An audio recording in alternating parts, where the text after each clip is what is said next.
Regresamos a esta edición de Al Cierre. Estamos en nuestro último bloque en el que analizamos la situación de la inseguridad en Centroamérica, que sigue siendo la región más insegura del mundo, según Naciones Unidas. Conversamos en Guatemala con Guido Contreras vía Skype, experto en asuntos de seguridad y narcotráfico, con Gloriana Rodríguez, experta en asuntos de migración y seguridad de la Fundación Arias para la Paz en San José, Costa Rica, y nuestro estudio con Paul Chávez, experto en asuntos de seguridad. Paul, hay una realidad que no hemos comentado, y es que existe en la región, digamos, hay una fatalidad geográfica. Estamos cerca de Estados Unidos, que es el principal consumidor de drogas del mundo, y muchos de los asesinatos que ocurren en nuestra región, lo estamos viendo estos días en Costa Rica, donde no se veía antes eso. Hay crímenes de bandas organizadas, y entonces el narcotráfico, la droga que se produce en Colombia, cuyo destino es Estados Unidos, pasa por aquí, y esto tiene sus consecuencias en bandas de crimen organizado. Claro, el problema de la inseguridad en Centroamérica, de la violencia, etcétera, tiene que ver con factores internos, pero también con factores externos, incluso factores geopolíticos mundiales. Estados Unidos sigue siendo el mayor consumidor de droga del mundo, y por tanto es el que impulsa el negocio de la droga en toda Centroamérica y México, ese consumo exorbitante. En segundo lugar, es también el mayor vendedor de armas del mundo, es decir, las leyes de Estados Unidos son muy débiles en cuanto al tema del control de las armas de fuego. En todo lado venden armas, entonces los carteles de la droga mexicanos mandan indigentes a comprar armas en las armerías, después las camuflan a México, y de México vienen para abajo, y ahí seguimos con el tema. El tema es un tema muy complejo, ¿verdad? Realmente los gobiernos de Centroamérica también han aportado su cuota de responsabilidad en que este problema se exacerbe. Un tema es el tema de la mano dura, es decir, las leyes de mano dura en El Salvador, en Guatemala, en Honduras, que se han tratado de implementar, han tenido resultados totalmente contraproducentes. Los niveles de violencia se han exacerbado, etcétera, y también vuelvo a insistir en el tema de la corrupción, ¿verdad? Es decir, la corrupción tiene un impacto político, la corrupción política tiene un impacto político importante en la inseguridad, porque ¿cómo le podemos reclamar a los ciudadanos respeto por la ley, respeto por el orden, respeto por la autoridad, si resulta que los políticos no dan el ejemplo? Siguen robando, hacen peculado, etcétera. Entonces, ¿cómo le podemos pedir a la población que respete las leyes si resulta que ellos no dan el ejemplo? El tema es un tema bastante complejo, y realmente el Banco Mundial y otras organizaciones han hecho muchas propuestas de alternativas a todo este tipo de situaciones, pero realmente el panorama no es un panorama muy positivo realmente para la región, para que esto se arregle, porque estas soluciones han venido siendo propuestas de hace más de 10 años y ninguna ha sido, digamos, aplicada con eficacia. Guido Contreras, este cuadro final me parece un poco tétrico. Hemos escuchado estos datos durante mucho tiempo y la situación sigue siendo la misma.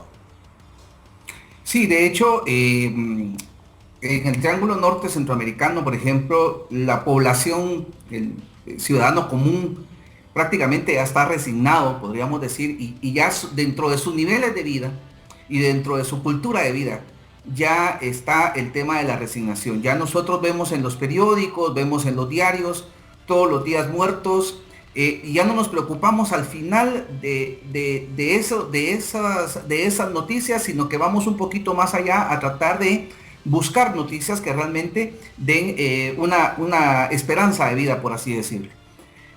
No cabe la duda de que Centroamérica se ha convertido en uno de los puentes principales del narcotráfico, de 250 a 300 toneladas de cocaína al año. Se mueven solamente en el territorio centroamericano hacia Estados Unidos.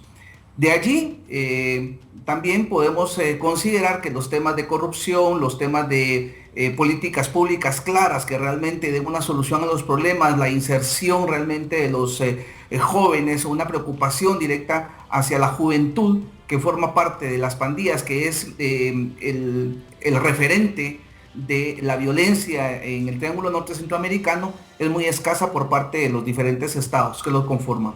Entonces es importante considerar que efectivamente, tal y como tú lo mencionabas, es un escenario tétrico, pero que existe aún la esperanza en la ciudadanía de que realmente hayan cambios significativos de fortalecimiento a la justicia, cambios a las leyes de los menores, y principalmente el combate directo hacia la corrupción de los políticos y de los funcionarios públicos. Muchas gracias por tu participación, Guido. Como siempre, Ricardo, un verdadero gusto estar en tu programa. Gracias. Gloriana, ¿usted participa de alguna iniciativa que tiene como propósito solventar algunos de estos problemas? ¿Cómo se siente finalmente? Bueno, yo más bien sí tengo un cierto optimismo, un optimismo cuidadoso, eso sí, pero sí tengo un cierto optimismo porque ya por lo menos a nivel político nos estamos dando cuenta que la mano dura, bueno, los activistas de derechos humanos siempre hemos denunciado las políticas de mano dura, pero ya se están empezando, ya hay más conciencia de que esas políticas no son adecuadas, que más bien se tiene que buscar la justicia social, la premisa de la paz social y del orden público, debe ser la justicia social. Entonces ya hay más voluntad política para tomar en cuenta la dimensión económica, la dimensión de la exclusión social. Es decir, ya nos estamos dando cuenta que el desafío es el fortalecimiento de la democracia, y es democracia entendido en el sentido profundo, como la inclusión social, y que es solamente mediante el fortalecimiento de la democracia que vamos a lograr establecer una verdadera seguridad. Entonces, ahí vamos encaminando diferentes proyectos, diferentes organizaciones, tanto ONGs como el sector estatal, pero yo sí tengo un cierto optimismo en este sentido. Muy bien, muchas gracias por su participación, Gloriana. Muchas gracias por permitirme participar. Paul, ¿nos sentimos optimistas, pesimistas? ¿Esto cuadro cambia o, como dice Gloriana, hay un ligera razón para sentirse optimista? Bueno, hay fórmulas, es decir, los estudios nos arrojan el cuadro tétrico, pero también nos arrojan posibilidades de respuesta. La esperanza es de que algún día podamos incorporar todo este elenco de propuestas de la ONU, de la PNUD, de todos los organismos internacionales que han estudiado este fenómeno, ¿verdad?